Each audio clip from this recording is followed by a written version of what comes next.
All right, so go ahead and get out your math workbook and open it up to page 141. We're going to go down here to the try it down here. Remember, this is just going back over what we went over last week, where it says, what is the y-intercept of each graph? Remember, y-intercept has some other names. Some of the other names include b and that initial value. Okay, so looking at this first graph, remember the y-intercept hits on which axis do you think? The y-axis. Y-intercept, y-axis.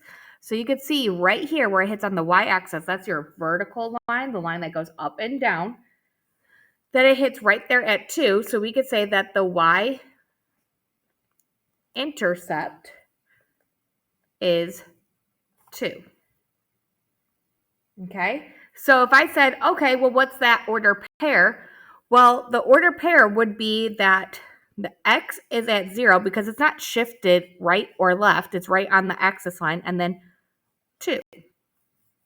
Because remember, for it to be the y-intercept, it's when x is at 0, whatever value that the y is at then. Okay, let's look at this one over here. Again, the y-intercept is where it hits on the y-axis. So it's going to be right here at the y-axis. And what does that say? Should see that it says negative 0.5. So the y-intercept is negative 0.5. Or you could have wrote negative 0.5. It's the same thing. And the order pair for this is going to be 0, negative 0.5. Okay, let's go ahead and go to page 142 now. And we're going to go up here to number 4. So looking at number 4.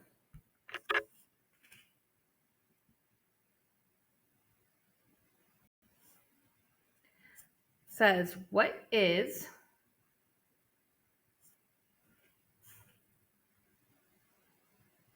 sorry about that. What is the y-intercept shown in the graph? So looking here, again, it's where it hits the y-axis. And you can see that it hits right here at the point of origin. So that would be the y-intercept is 0. So the y-intercept is 0. And the order pair for this would be known as 0, 0. Because again, it's when x is at 0 and when y is at 0. Okay? Scooting down to number 5. The graph here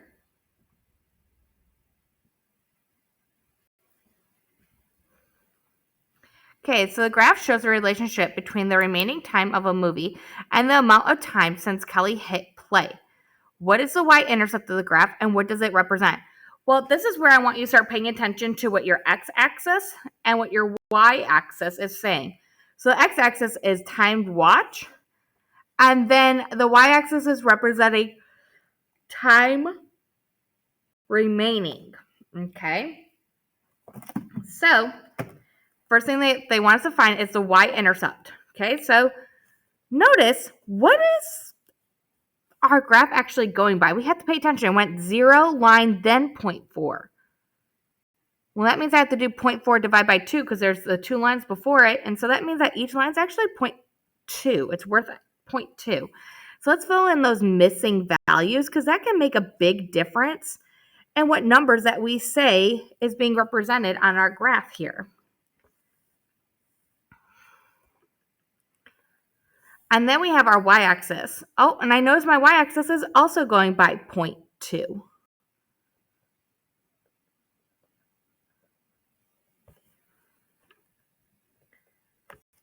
Okay, and let's go ahead and let's see what is the y-intercept in the graph. So we can see it hits right here on the y-axis at that 1.8. So we can say that the y-intercept y-intercept is 1.8.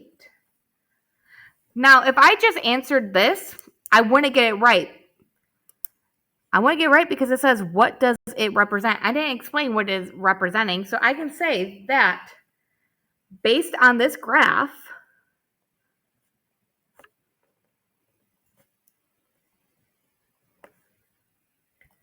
Kelly, because that's who they were talking about. Well, again, on the y-axis it says time remaining. So this is telling me that Kelly has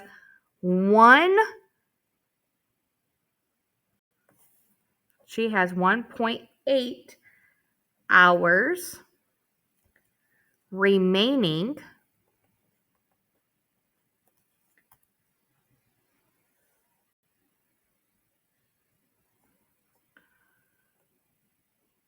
before she pressed play, because time watched is at 0. So that means that she hasn't started watching it yet. Oops, sorry, you can't see that. So it's telling me, again, because the time watched is at 0, but how much or how long that movie is 1.8 hours. So that tells me that movie's an hour, almost 2 hours long. And so it's telling me that based on this graph that Kelly has 1.8 hours remaining before she pressed play. So at least an hour and a half from the time that she pressed play until the movie would be over. Okay, let's go ahead. Let's go on to our next page, or page 143.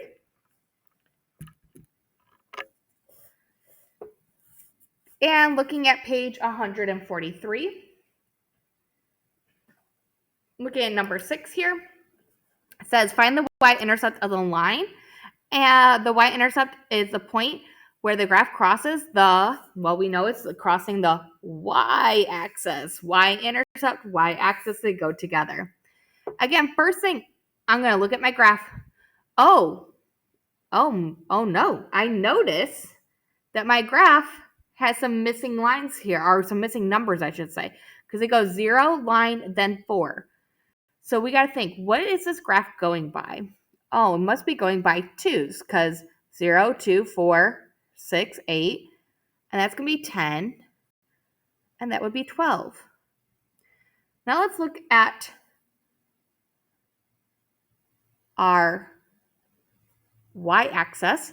I notice our y-axis is also going by 2, so I'm going to put in the missing values that I have here.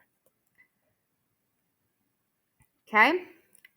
Now it says that they want us to find where it hits on the y-axis. So I'm looking at the y-axis, and it hits right here on the y-axis, right in between 6 and 8. Well, we got to think, what number comes right between those two numbers? So you should have said that it's going to be 7. So 7 is our y-intercept. So remember, that's our y value. Remember, what must our x value be at when it's our y-intercept? You should have said 0. X always needs to be at 0 when it's going for the y-axis or on the y-intercept. It's going to be x is at 0, and then wherever it hits on the y-axis will be the second number in your order pair. So the y-intercept is 7. Okay. Let's go ahead and go down to number 7 here. It says find the y-intercept of this graph. Again, I notice I have missing parts here. Well, I notice it goes 0, line, then 2. Well, that means that each line must be worth 1 along the x-axis here. Now I'm going to pay attention to my y-axis. Oh, I notice it's the same thing. Each line must be worth 1. I can clearly see that my point on the y-axis, it hits right there. And what number did I put there? Should have said -4. So the y-intercept is -4 there. Okay, find the y-intercept of the graph here. Well, we can see clearly it hits on the y-axis right there at the point of origin, which means that the y-intercept must be 0 because it hits at the point of origin.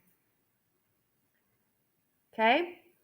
Now I'd pay attention to number 9 here. I'd focus and probably might want to know this like for maybe a quiz or something. So it says the graph represents the height y in meters of a hot air balloon x minutes after beginning to descend. How high was the balloon when it began to descend? So I'm asking, where did it start from? Where did it start before it started to descend? Descend means to do what? Descend means to do what? Should be going down. So we can say go down. Descend means to go down. So before it starts to decrease. What was that point? Oh, I'm so sorry. We could not see that. So again, descend means to go down. So looking here, where's the starting point? How high up was this hot air balloon before it started to go down? You should have said it's right here because our y-intercept is also known as our initial value. Initial value means your starting point. And we can clearly see here that is at 80 meters, not just 80, it's 80 meters because the height is measured in meters there. So we can say our answer is 80 meters. It was 80 meters up in the air before it started to descend or before it started to go down. Okay. We're going to go ahead and go down to number 10 now. So, model with math. The graph represents the amount of gasoline in a canister after Joshua begins to fill it at a gas station pump. What is the y-intercept of the graph, and what does it represent? Okay, again, finding the y-intercept. All we're looking for is where does it hit on the y-axis? Hits right here at the point of origin again, so we can say that the y-intercept is 0. Y-intercept is 0 there. Okay? Now,